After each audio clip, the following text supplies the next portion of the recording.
Hello everyone and welcome to Sotheby's, albeit virtually. My name is Hannah O'Leary. I am the head of contemporary African art here at Sotheby's in London. And it gives me great pleasure to welcome you to the first in our series of summer talks, 500 Years of Art. This is in conjunction with our upcoming evening sale on the 28th of July, which for the first time brings together old master paintings, Impressionist and modern art, modern and post-war British art, and contemporary art in one evening sale. All the details of that sale can be found on our website, sotheby's.com. The talks are in conversation with contemporary artists, in conversation with art historians. And this evening, we're in for a real treat. We have one of my favorite artists, Yinka Shonibare, CBE, in conversation with Tim Marlow. Yinka really plays with the idea of what it means to be an African artist, what it means to be a British artist, and he plays with notions of post-colonialism and British Empire in a way that I think will fascinate us all this evening. And without further ado, I'm going to hand over to my colleague, Frances Christie, Head of Modern and Post-War British Art, to take the conversation further. Thank you. Thank you, Hannah, and a very warm welcome to you all to Sotheby's, well, a virtual Sotheby's. I'm delighted to introduce our speakers this evening. Firstly, Yinka Shonibare, someone who really doesn't need much introduction. I think there are a few of you who won't remember his wonderful public commission for the fourth plinth in Trafalgar Square, Nelson's Ship in a Bottle. And his work is held in museums all around the world, including Tate, the Museum of Modern Art in New York, and the Guggenheim in Abu Dhabi. Welcome, Yinka. Yes. Hello, thank you for having me. Thank you, Yinka. I'm also thrilled to introduce Tim Marlow, who many of you will have heard speak here at Sotheby's before. Tim is fresh in his new role as Chief Executive and Director of the Design Museum in London. He was formerly Artistic Director of the Royal Academy of Arts, and before that, Director of Exhibitions at White Cube. Hello, Tim. Greetings, Francis and Yinka. Good to see you both. Now, as Hannah has explained, this is the first in our series of summer talks, and it's in part to mark an evening sale on the 28th of July here in London, which we've called Rembrandt to Richter, led by an incredible Rembrandt self-portrait, which I hope you might be able to come and see if you're in London. With this in mind, I think it's really appropriate, Yinka, that you are our first guest. Many of your works reference some of the most well-known objects in art history. And I wanted to start by asking you how the past has come to be so present in your work. Well, I mean, where do I start? I think that every artist cannot make art without reference to the past. So, it's absolutely very much part of what we do as artists. And, you can go as far back as, Picasso. I mean, of course, people now refer to the cross-referencing as appropriation. And I would say appropriation really began, well, you could say even long before Picasso, really, with artists having to, copy old masters. But then, then you go from Picasso to Duchamp, and then you go to a number of contemporary artists in the 80s, really from Andy Warhol to, Sherry Levine, Richard Prince. But I'd say that my own approach to appropriation is very different from my predecessors, in the sense that, my career really happened at the time that many artists were actually looking at the idea of, deconstruction and notions of, post-structuralism. And so a lot of my career happened in the context of French critical theory. And by that, I actually mean writers like, Derrida, Roland Barthes, and, we're also aware of, Roland Barthes' death of the author. And what he was actually implying there was that any art that's actually created is really created in reference to other art that's happened before. So there is no such thing as an original idea. And we can see that played out in the works of people like Sherry Levine, re-photographing other photographs. But at this point, I'd like to actually bring Tim in, and then maybe we can start with some of the works, some of my work. I was loving that. You were doing it all for me. And I think the point is really well made, that actually appropriation is only a starting point, isn't it? It's how you appropriate, what you appropriate, and what that triggers, rather than that kind of box ticking where, oh, someone's appropriated this artist, that's it. I mean, it's a starting point, not an end point. I mean, I think the Romans would have been accused by the Greeks of appropriation, but that's a different conversation completely. The first image, actually, you've got for us, Yinka, from the first series, goes back to 1998, and it's the Diary of a Victorian Dandy. And I think people who see the image will recognise to some extent the historical source, but it's completely reconfigured. Where was the starting point for you? Was it seeing Hogarth or Hogarth's Rake's Progress, or did that start to make sense as the idea for a completely different narrative was formulating in your mind, and you were thinking about photographing it and making these vignettes, this series? Well, this is a series based on Hogarth's Rake's Progress. And that's really very much a morality tale in which Tom Rakewell, he inherits a lot of money, and then kind of just going through the frivolous lifestyle he would then go on to lead, and then he ends up in Bedlam, and so that was Hogarth's kind of moral tale. But essentially, what I was actually doing in this work, first of all, I talked about post-colonial readings of works. So as somebody of African origin, my concern at the time was really looking at the Western canon of art and looking at representation of people of African origin within that. And in this series, I become the central character. Now, when you see many of Hogarth's paintings, a Black character in those pictures wouldn't necessarily be at the center of the picture. They're more likely to have some subservient role. And also, I wanted to do something different with this series. So can we go to the next one? I wanted to do, to actually make public works of art.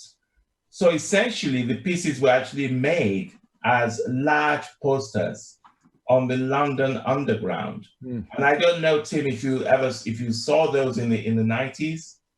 I did, actually. I did, and then they became a photographic series. But Hogarth's series is 8, yours is 5. He charts a life from the inheritance of wealth, which is, I think, your third image, to, as you say, descent into madness at Bedlam and death, whereas you do it at times of the day. So it's interesting how you use part of Hogarth, but it's not a slavish following or a literal translation. You dip in and out of Hogarth where necessary. Is that a fair description? Well, yes, no, absolutely. I mean, it's like taking hold of that narrative and sort of changing it, as I wished in a way. So, I read it as really taking control of the image, but sort of manipulating it, but manipulating that narrative to my own ends. And, we could go back to Picasso. And if you look at a lot of Picasso's appropriation of art, even when he appropriates Velázquez, it's not actually exact. He takes liberty with it. There's kind of poetic license. And bearing in mind that the debate around me when I was actually doing this work was really the issue of representation. So you take somebody like Barbara Kruger, for example, the kind of work that she was doing, even Cindy Sherman, also at that time. So, Cindy Sherman from a kind of feminist, perspective, and I'm doing things in a sense from the kind of post-colonial reading of things. So it's a deliberate transformation of the canon. Interesting that you locate yourself in the picture. Yes, and the point there really is sort of, again, being in control of my own representation, representing myself, unlike the way that Hogarth would have represented an African. Yeah. So representing, taking control of it. I like the idea of acting out, which you have to do, or playing with ideas fluidly of your own identity. The stereotype of the African man and the specificity of you, the artist. The dandyish thing's interesting too. Presumably that's wry and humorous, but the cult of the dandy is quite interesting among artists, and the persona of the artist as dandy. So presumably you play on that as well. That's the Victorian reference. Yeah, no, absolutely. Because of course, at that time, I was reading Oscar Wilde a lot, and I was very much into the works of Oscar Wilde. There was the picture of Dorian Gray. And also, Oscar Wilde came from a very kind of political background. His mother was very political. And Oscar Wilde being of Irish origin as well. And the issue, of his sexuality at the time and how his sexuality was perceived. But he used his wit as well and his style to actually, become part of society. And I thought that was actually very interesting. And so it was really that sort of a direct challenge to the establishment, but you're using it, you're doing that through dress, if you like, or through your style, and through basically a degree of parody as well. And so that's kind of what those works, what about? Yeah, they are funny, and there is a parody, but they're also incredibly layered and sophisticated. I also cut you off as you were talking about the public dimension on the Tube. I was struck by the fact that didn't strike me at the time, and it should have done, because I was someone who taught Hogarth. But of course, Hogarth's Rake's Progress initially was a series of paintings, but then it was produced. He reworked it and produced it as a series of images. Of engravings. And actually, Hogarth was, it can be argued, certainly in British art, a pioneer of mass production. There was Hogarth's law about copyright. So the idea about the image being reproduced and endlessly reproducible is clearly something that links to that 80s generation you were talking about. So the thing comes kind of full circle. But I also like the way you play with different media. You do it in that, in that work. But if we move on to the next image, where people will easily see the reference, the Rococo painting reference, the swing, after Fragonard's great work. But this is a sculpture. It's a fiberglass mannequin, isn't it? Again, sorry, just starting with origins. Did you look at the Fragonard painting in the Wallace collection and think, that's interesting? Or did you think about other themes and then suddenly they coalesced around the idea that you might use the structure of Fragonard's swing? I'm curious about how that works. Well, no, obviously, it's such a well-known painting, and I deliberately gravitated towards iconic things in the sense that I want to actually have that conversation with the audience. It's familiar, but yet it's kind of defamiliarized. So, and then of course, I was steeped in sort of, notions of deconstruction at the time. I was sort of reading Derrida a lot. And you literally deconstruct the painting, because you take the priest out who's pushing her, and you take the male who's staring up the skirt, and by implication, the viewer becomes the voyeur, I guess. Yeah, absolutely. Yes, the viewer becomes the voyeur. But then she's also been guillotined as well, because all of this was actually happening, before the French Revolution. So, and it's a way, and of course, this is in the context of Margaret Thatcher actually being in power as well. So it was kind of my conversation, if you like, with the aristocracy and the importance of class to Britain. And so it was a kind of a playful dig, if you like. It was described in the Turner Prize catalogue of 2004, and this was one of the 3 works you showed in your Turner Prize display, as a sensuous pastiche. I don't know if I describe it as that. Did you approve that? Is that a Yinka Shonibare approved phrase? Is it a sensuous pastiche? Well, it's not something I approved of. As Roland Barthes says, it's the audience that actually completes a work of art. So I don't have control of interpretation. Once the work's actually gone out, there will be various interpretations. But then which brings me to the question of, nuance in a work of art. And that nuance is it's my post-colonial protest, because I refuse to actually have a kind of binary opposition reading of my work, if that makes any sense. No, it does. Interestingly, watching people at the Wallace in front of that work, there's a kind of reverence. It's one of the great works to go and see. I can't recall how people responded to it at the Tate, but did you watch people sort of in the distance seeing how they responded to that piece? I mean, did they behave as if they were implicated? Well, I mean, that's kind of interesting. I think in a way, I would say possibly the subtlety was kind of lost on people in that sense. I think that people were more fascinated by I deliberately used the fabric with the Chanel logo on it. Yes. And so people were kind of fascinated by that.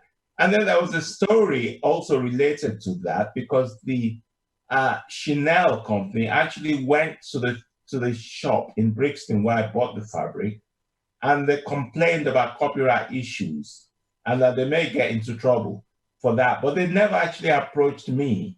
And that's actually something I find very interesting in relation to my work at the time, because the notion of authenticity or originality those are the things that actually I'm challenging in the work.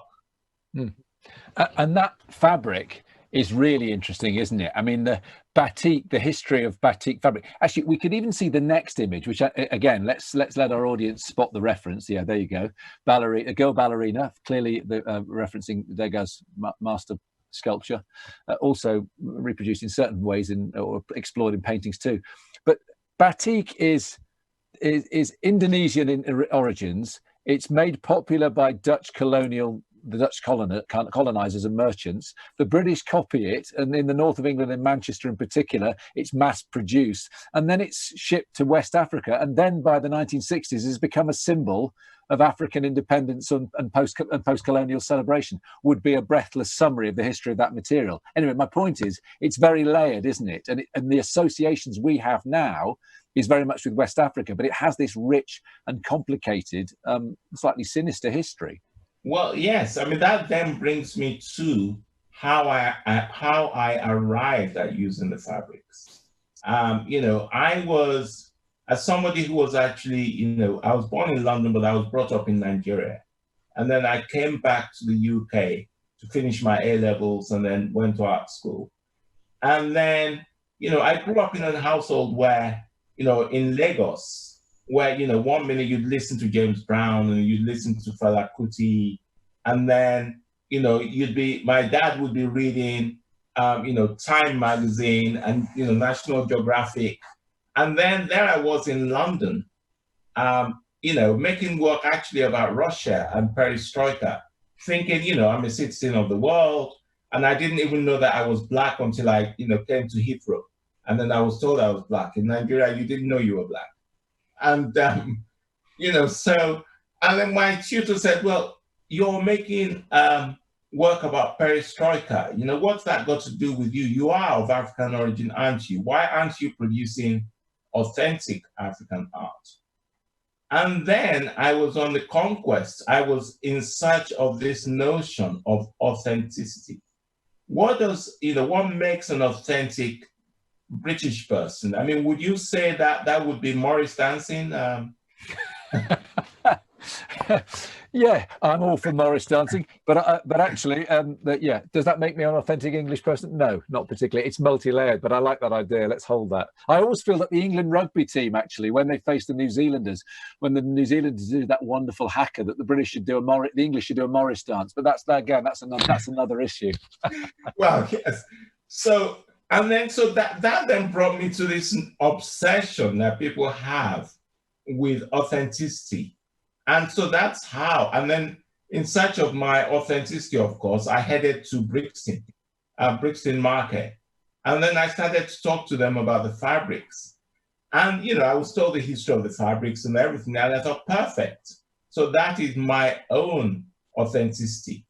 You know, those layers of complexity will be much more authentic to me. And that's how I arrived at using the fabrics. But if you go to the next image, you'll see what I then did with the Goya image. So you can see that she's basically got a pistol. She's got a gun. No, so go back one. Yeah, she's holding a gun behind her back, isn't she? Yeah, she is. Yeah. Yeah, that's really interesting because, of course, she's in the, I think it's the fourth or fifth position. I'm not a ballerina, but I did spend time looking at this work, and she's in that pose, and so that's really interesting. So everything's not quite as you imagine it, and there's this little kind of twist. But also, I suppose, without being too literal, you're redressing history, you're readdressing and redressing a familiar image that, I mean, itself was quite controversial when it was produced. The sculpture was described, I mean, quite viciously. I think she was described as a symbol of precocious depravity, and the ballerinas were called little rats, and there was kind of class aspersion and so on. So I like the way you reclaim the image and, I suppose, empower her with the gun. Yes, no, absolutely. And, you know, she's no longer the sort of, you know, helpless ballerina. You know, she's going to blow your head off if you come too close. Although she doesn't have one herself. Let's move on, because we've had a glimpse at some work that you did about 2008, the year after the ballerina, where you, I was going to say take on, but funnily, you've now got me in that Picasso way of thinking, where certainly Picasso's later work, where he looks at Manet, he looks at Velasquez, among others. I think he's pitching himself. He's going head to head with the old masters and seeing how he measures up, placing himself in that European tradition. The younger Picasso, looking at African art and so on, is using it as a form of liberation, a form of a sort of radical reconstruction of what art can be or what painting can be. I was going to say, I don't think you are going head to head with Goya here, but you are using one of the most extraordinary images in all of Romantic art, and perhaps in much of Western painting. The Sleep of Reason Produces Monsters. I say painting, actually, it was an image, wasn't it? It was an etching. The kind of irrational fantasy of Goya is almost impossible to reproduce, and yet you do it, but you do it in three-dimensional or a kind of vignette form. Yes, well, you know, as it happens, actually, the origins of this image, I did this when the Iraq War was actually going on. And then I was also thinking about the, you know, Goya and Western Enlightenment as well. And then, you know, the Sleep of Reason produces monsters, or the dreaming produces monsters. So you can see, and that's actually Goya himself in this kind of dream world with and all those, the owls and the, you know, they symbolize, you know, human folly, if you like, foolishness. And but then I also wanted to express the idea that unreason or irrationality can be located within different cultures or different races. And so that's how that series actually evolved. And, you know, and I've always been a fan of Goya's, you know, Disasters of War, Los Caprichos, you know, very, very political, challenging the establishment. And in a way, I wouldn't say that actually I'm challenging the establishment in a very direct way. I think there's a, you know, with my work, there's always this idea of complicity and critique overlapping simultaneously. So the things I critique, I actually do them because, you know, rather like a fan of a pop star, I'm a fan of art. I'm a fan of these works. I'm a fan, but I also want to destroy them, or I want to dismantle them, deconstruct them. And as somebody, as a kind of post-colonial, you know, quote unquote subject, I actually want to exercise some kind of control over those images. I want to rearrange them. And I feel that, of course, it's completely understood that Picasso could go to the Trocadero in 1907 or whatever, quote unquote, discover African art, and then do with whatever he wanted. But then if an African artist makes work that looks a bit like Picasso, then the artist will be considered derivative. But actually what I'm doing here, it's almost like a sort of, it's a sort of reverse Picasso, but not directly reverse, because I'm also implicated. I love the works. So there's a degree of complexity that, I don't know if that's clear. No, and I like the fact that it makes us look at Goya again. I mean, Jake and Dinos Chapman did this for me as well when they worked with The Disasters of War and then Los Caprichos by. They were drawing attention to some fundamental ambiguities and ambivalences in Goya. But the standard view of Goya is that it's a kind of moral position of sort of pro-Enlightenment rationalism against the irrational forces of human depravity and conflict and so on. But actually, there's a complicity in some of those images, and Goya's, there's a kind of fluidity sometimes. It's not quite as clear cut as some historical interpretations draw attention to. And I think you do that really effectively in a different kind of way. You make us look at things again. And although you've reclaimed the image, you've used the word control a few times, actually, you being in control of it. You destabilize it as well. You make us look again and think, it's not quite as I thought it was. Yes, well, absolutely. And, and these things are not, they're not as clear cut because, it's a poetic work in a way. And conceptual art, as you know, it's almost anti-romantic or anti-poetic. But then, in a way, this is kind of returning some of that aspect to work. Let's take the next image because we've only got about 15 minutes, and this is interesting because we're going to you in the public domain again. We've talked about the Diary of a Victorian Dandy on the Tube, but I want to look at the Nelson ship, or Nelson's ship in a bottle, which was done for the 4th plinth in Trafalgar Square. So can we have the next image? Yeah, here, where obviously you're taking the whole notion of representing history in the public domain. I mean, in Trafalgar Square, next to Nelson's column, you were the first artist directly to deal with Nelson and Nelson as an historic figure in that context. So where did the ship in a bottle come from? I mean, how did that idea coalesce? Well, so of course, we've got Nelson's column in Trafalgar Square, and again, as somebody coming from Nigeria, colonized by Britain, Trafalgar Square historically, it's a big shadow over my identity in the sense that, Britain fought the Battle of Trafalgar against Napoleon. Britain won the Battle of Trafalgar. If Britain had lost, I'd be speaking French to you now. So, and then as a result of that, you look around you in London, we have a multicultural society. And so there's a relationship between such battles and the kind of society we have now. But then HMS Victory, which is the ship that Nelson won that battle in, I wanted to actually make some kind of, if you like, a sort of playful intervention. But I also, in a sense, I wanted to contain that ship as well.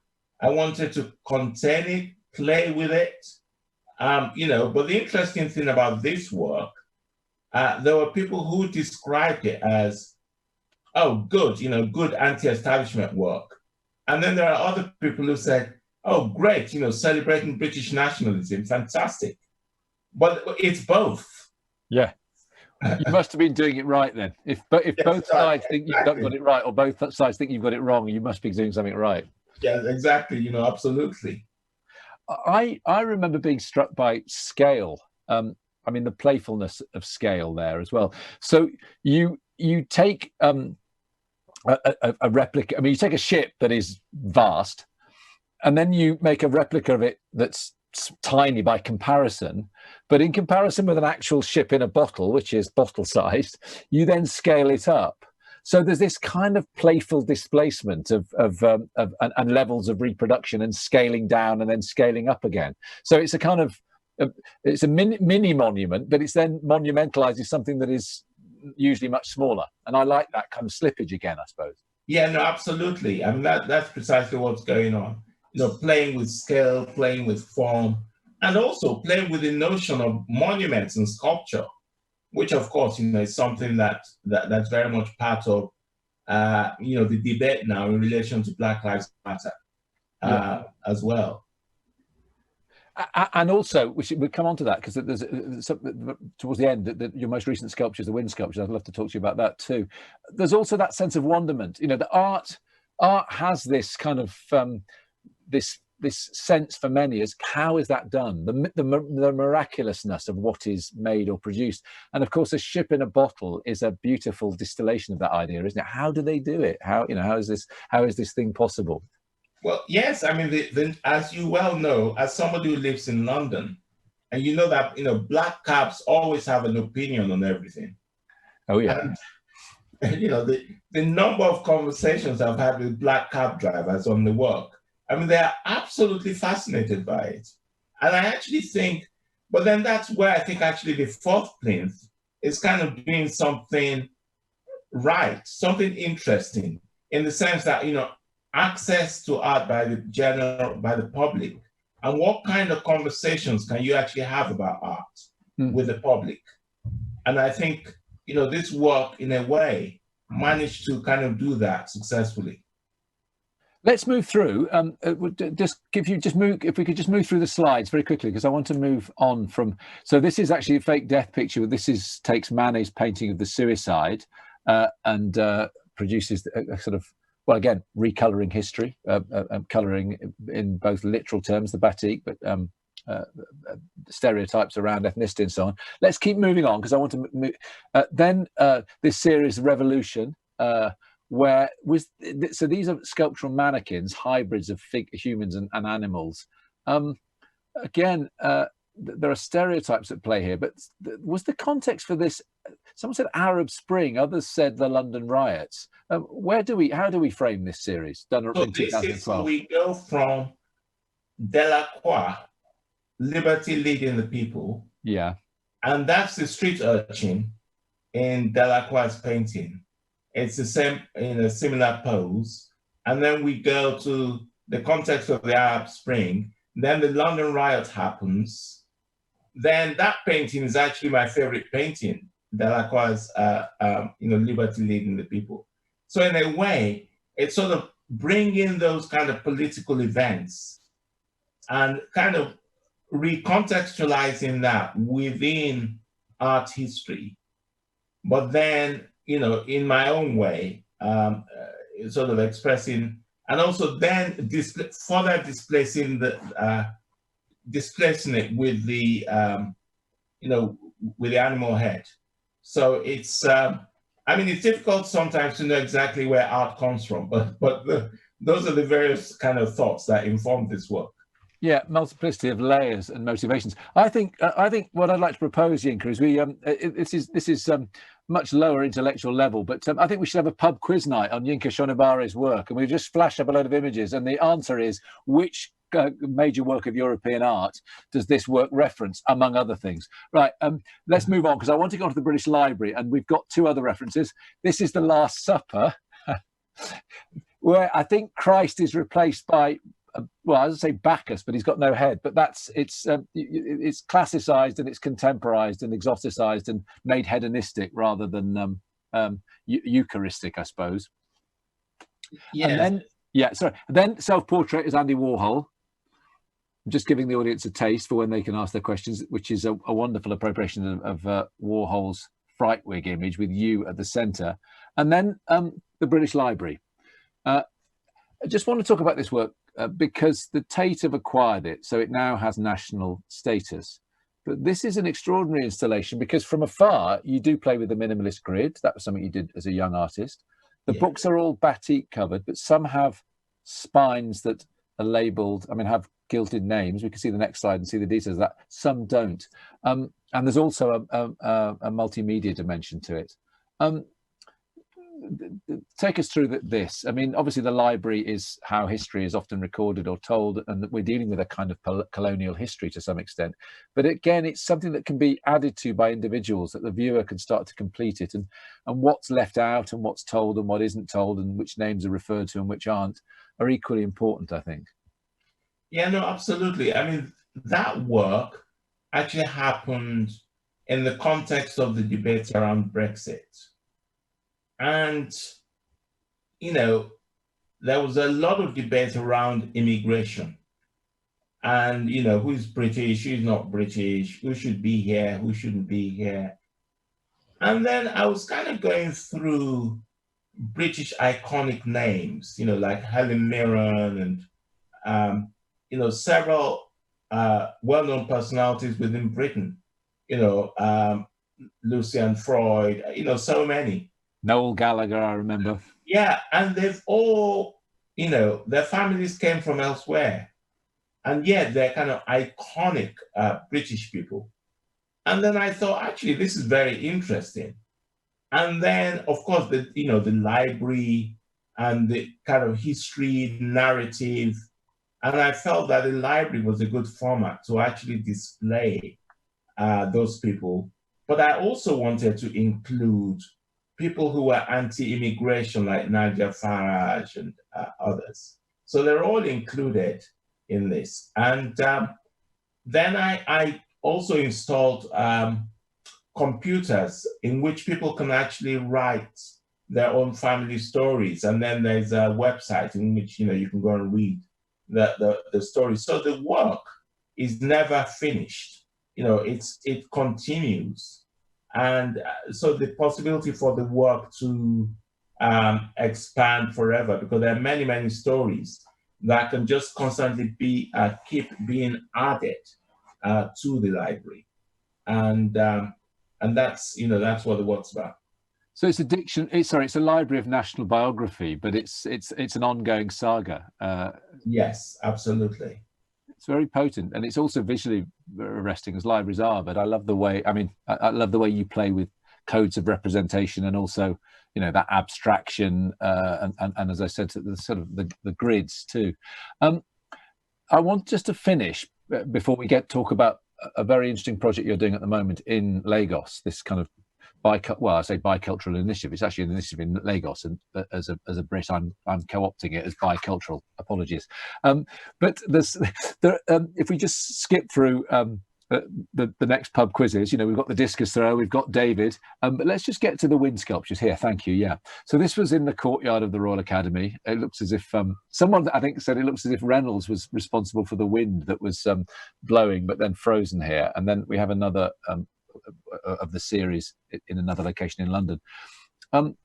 These are they make visible that which is invisible, the effects of the wind, and then they monumentalize or memorialize or freeze in time, but using your now trademark of fabric. Are they connected with some of the concerns that we've been talking about, or is this more abstracted, or are we looking at the fluidity of human movement and so on?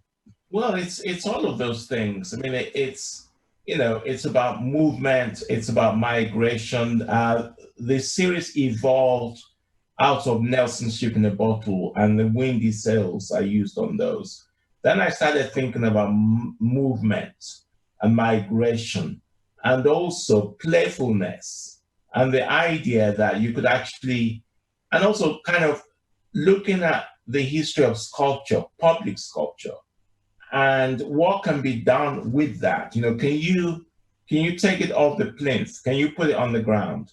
Can you make it bright? Can you make it colorful? Can you make it evoke, you know, multiculturalism? Or can you make it evoke, you know, migration itself? So, you know, in a way, it's also it's abstract. It references history and identity. It's sort of all of those things, but trying to say that in a way that's kind of succinct in one work of art, if you see what I mean. It's incredibly. I mean, it's the frozen second, the nanosecond.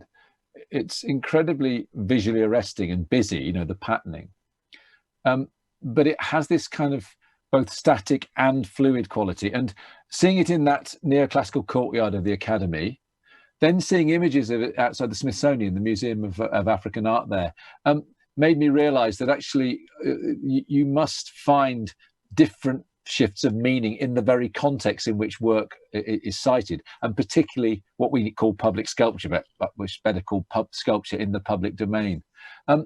You talked about control, and you have to let go of control. How interested are you, though, in the way that works play out in these different physical or urban contexts? Well, I mean, I'm very interested in showing different ideas of sculpture. You know, does sculpture have to look, you know, what's public sculpture? Does it have to look like Henry Moore, or does it have to look, you know, can you actually bring something else to it? Can you, and so, you know, it's also, there are also formal questions going on about what sculpture can actually be within the public realm. And, you know, yeah. I love the fact that in the early 90s, you were using, I think, fragments of pattern material, of batik, in your canvases. And now you're looking at what sculpture can be. So they're scaled up. And actually, you're taking the idea of the canvas and making it a three-dimensional frozen form that becomes a public sculpture. So you're kind of literally deconstructing the idea of painting and sculpture and sort of merging them too, which brings us full circle, I suppose, in this conversation. Well, yes, absolutely, you know.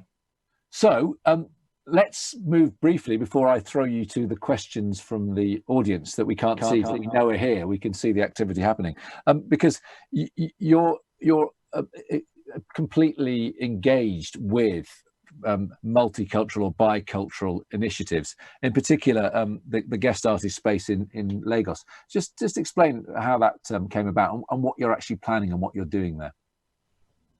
Yeah, so in my space in London, I ran a project space for about 11 years called Guest Projects. And the idea was to actually give artists space to work for a month. And that space, you know, I had all art forms, from dance to visual arts, to supper clubs, to performances. And I did that because, you know, well into the 90s and 2000s, when property became really expensive in London, a lot of the things that my generation did, like we were able to take over empty buildings and so on, that was no longer available to younger artists. So I wanted to provide that space. And then after doing that for a while, I thought actually what I'd want to do, I'd love to do international exchanges. And of course, you know, I know something about Nigeria. I've still got family there. And the art world in Nigeria is becoming more kind of vibrant. So I decided I would actually build, I'd create an artist residency space in Lagos. And so, and this is a building that we're actually building at the moment. And we'll be able to host 3 artists at a time for 3 months, and they'll have a studio there, and they can work for 3 months and do a presentation. Again, I want this to be multidisciplinary. So it's not just visual artists, it's also going to be, you know, curators, you know, writers, artists, architects. But then I didn't want to bring a residency to Lagos. I also wanted to contribute to the community in some way. So we launched the idea of buying, I got a 54-acre farm where we're also going to be doing sustainable agriculture. And artists will actually be able to go outside of the city to go to a rural area to make work as well. And so we now have a farm with about 10 farm workers, and we are currently producing local crops. You know, so we've got, you know, plantain, cassava, peppers, cashew, so the aim there is to actually, through greenhouses as well, we are planting tomatoes and peppers, and tomatoes, because it rains a lot in Nigeria. Nigeria imports about 50% of tomatoes that consumed there. And so, but this is also going to be very important from the point of view of actually learning. I mean, we're already training the farm workers on organic methods of farming. And so that's some of our produce there that we've produced. And I think that the agriculture and the food sustainability aspect is very important. And there's a plan to actually, because there's a lot of deforestation there. So there's a plan to have, to plant a small forest of possibly about 5 acres. We will then be able to host other, even agricultural residencies. And, but it's absolutely important to have that, conservation and food sustainability aspect as part of this residency. So in a way, I see my practice as a form of social engagement. And so the residency and the cultural exchange, that's the kind of social aspect of the practice. You anticipated my last question, which was, did you see this as an extension of your practice? Or was this just something you felt compelled to do because you'd become successful enough to be able to do it? And you've answered it really, really interestingly, because, we've seen throughout just the last 40 minutes how there's been an expansion in the way that you've engaged. I mean, art engages in a variety of ways, intimately and more expansively in the public domain. This seems to fuse that idea, and it's rather powerful. Do you have a sense of what success looks like? I mean, in 10 years' time, what do you hope? Obviously, global domination, but realistically, what do you hope for this project? Well, no, I mean, I feel that success is when you can actually have an effective social impact with what you're doing. Because if I can't actually because for me, art has always been a form of social intervention, and it depends on the extent of that social intervention.